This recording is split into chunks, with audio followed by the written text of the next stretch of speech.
Guna mewujudkan pemilihan kepala daerah berjalan dengan aman dan kondusif, Divisi Humas Polri menggelar fokus group discussion bersama berbagai unsur membahas strategi Polri dalam pengamanan Pilkada 2024 guna berjalan secara aman dan kondusif.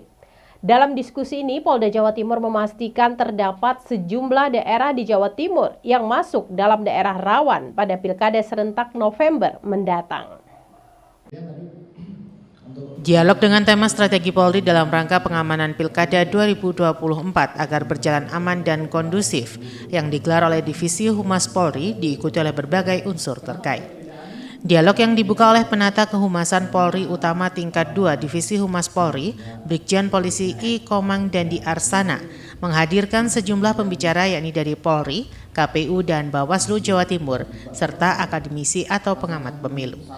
Materi dari Polri terkait strategi Polri dalam pengamanan Pilkada 2024 guna berjalan aman dan kondusif yang disampaikan oleh Komandan Satuan Brimob Polda Jatim bahwa untuk pengamanan Pilkada serentak November mendatang terdapat sejumlah daerah rawan seperti Madura Raya dan Lumajang. Untuk itu pengamanan di daerah rawan ini akan diperketat dengan menambah jumlah personil di tiap TPS.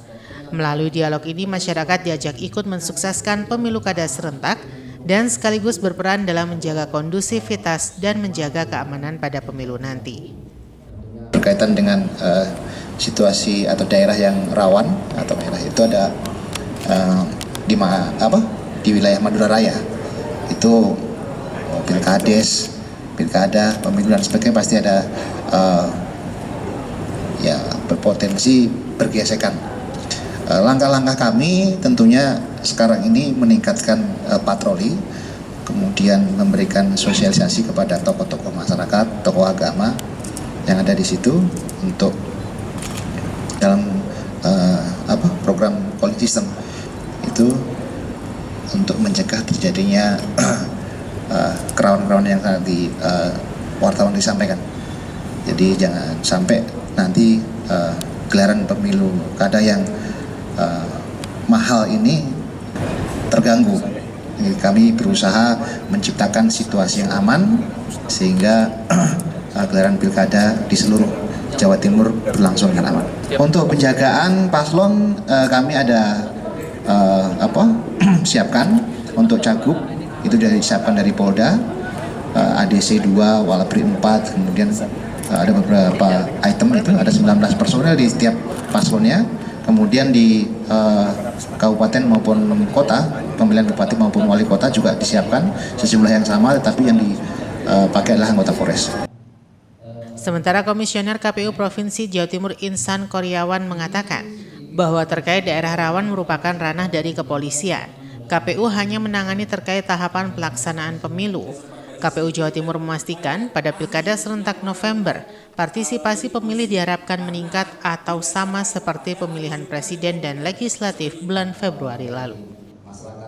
KPU sampai hari ini selalu koordinasi dengan jajaran kepolisian, baik kami yang di KPU Provinsi, kami intens koordinasi dengan Polda, bahkan bukan hanya dengan Polda, dengan Kesbangpol dan dengan Kapinda juga demikian. Dan kami juga sudah minta kepada teman-teman KPU Kapolda untuk melakukan hal yang sama, selalu koordinasi dengan teman-teman jajaran kepolisian di Kapolda masing-masing.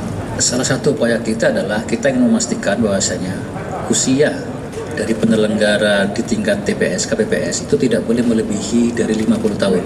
Jadi kita akan rekrut orang-orang muda di bawah 50 tahun, bahkan kita menginginkan sebanyak mungkin keterlibatan pemuda, terutama mahasiswa untuk terlibat menjadi KPPS. Yang pertama. Yang kedua, sebelum menjadi KPPS, kita ingin memastikan kesehatan mereka dengan cara mereka melakukan pemeriksaan kesehatan setidaknya di puskesmas.